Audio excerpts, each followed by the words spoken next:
कहा था कि जिसको पता नहीं वो गन्ना की बात करता है। स्पीकर सर, जो भी इस देश में दलितों की, आदिवासियों की, पिछड़ों की बात उठाता है, जो भी उनके लिए लड़ता है, उसको गाली खाना ही पड़ता है।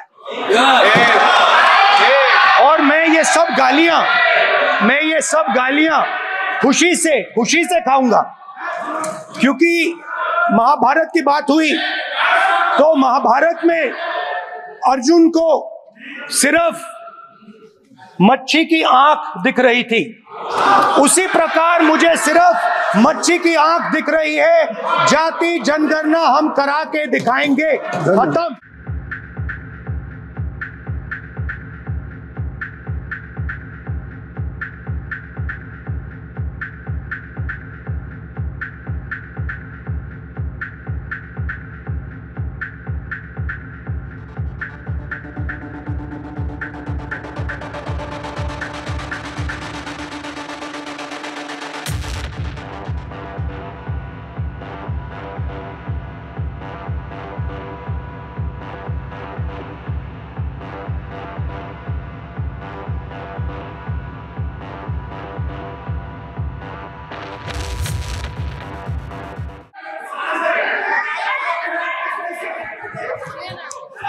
ठाकुर जी, माननीय सभापति जी, आई हैव ऑलरेडी गिवन माननीय सभापति जी, राहुल गांधी जी। राहुल गांधी जी अपने he has express his feeling जो उनको था। नहीं, आप दल से बाहर आ जाए, कृपया आप दल से आ जाए, फिर मैं उनको फिर समय दे दूंगा। जी सर, मैंने कहा था कि जिसको पता नहीं वो गन्ना की बात करता है। मैंने नाम किसी का नहीं लिया था सर, नाम तो किसी का नहीं लिया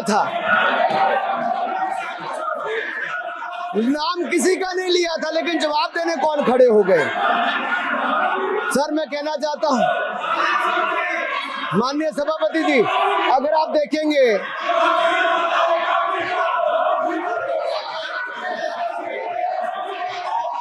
मैंने अनुराग जी को बिठा के, माइक यहाँ से नहीं जाती। स्पीकर सर, मैं नाम ले लूंगा, माइक आ जाएगा। स्पीकर सर, जो भी इस देश में दलितों की, आदिवासियों की, पिछड़ों की बात उठाता है, जो भी उनके लिए लड़ता है, उसको गाली खाना ही पड़ता है। और मैं ये सब गालियां खुशी से खाऊंगा, क्योंकि महाभारत की बात हुई तो महाभारत में अर्जुन को सिर्फ मच्छी की आंख दिख रही थी, उसी प्रकार मुझे सिर्फ मच्छी की आंख दिख रही है। जाति जनगणना हम करा के दिखाएंगे। खत्म। आपको जितनी गाली देनी है आप दीजिए, हम खुशी से लेंगे। धन्यवाद गौरव, धन्यवाद। श्री अनुराग ठाकुर जी, अवसर दे रहा हूँ। तो कम से कम गौरव जी, आपके बोलने के बाद ऐसी परिस्थिति न क्रिएट करें कि सदन को चलाने की जिम्मेदारी जितनी सत्ता पक्ष की है उतनी प्रतिपक्ष भी है। अनुराग ठाकुर जी ने मुझ पर गाली दी है। नहीं, कोई गाली मुझे सर बोलने दीजिए सर, मुझे उनको बोले सर, अनुराग ठाकुर जी ने मुझे इंसल्ट किया है, मगर मैं अनुराग ठाकुर जी से कोई माफी नहीं चाहता हूं। मुझे कोई माफी की जरूरत नहीं है। मैं लड़ाई लड़ रहा हूं। जितनी आपको गाली देनी है मैं आपसे कभी माफी नहीं मांगूंगा। मुझे आपकी माफी नहीं चाहिए। राहुल गांधी जी, मैं चेयर पे हूँ और चेयर का काम है कि अगर कहीं भी कोई असंसदीय या किसी को गाली दी गई तो मैं उसको देखूंगा, मैं उसको कार्रवाई निकालूंगा, उसको निकलवाऊंगा। ठीक है, आप नहीं कर रहे हैं, लेकिन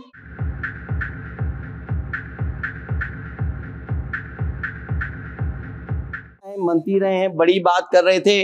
मैं महाभारत, शकुनी, ये सब बातें कह रहे थे, दुर्योधन तक यहाँ ले आई है। वे केवल सभापति महोदय, इनसे ये पूछना चाहता हूं, आपने जाति कैसे पूछ ली है बताइए बस। आप जाति कैसे पूछ सकते हैं?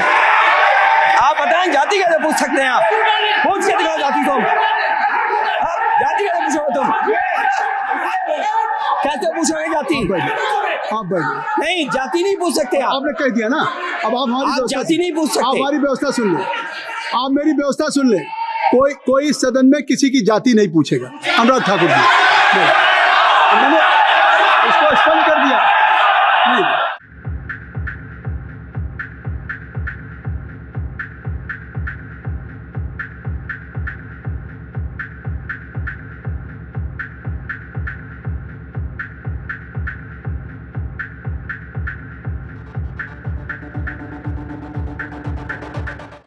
स्वर्गीय आरजी वन जी ने यही कहा था कि ओबीसी के आरक्षण का विरोध करता हूं।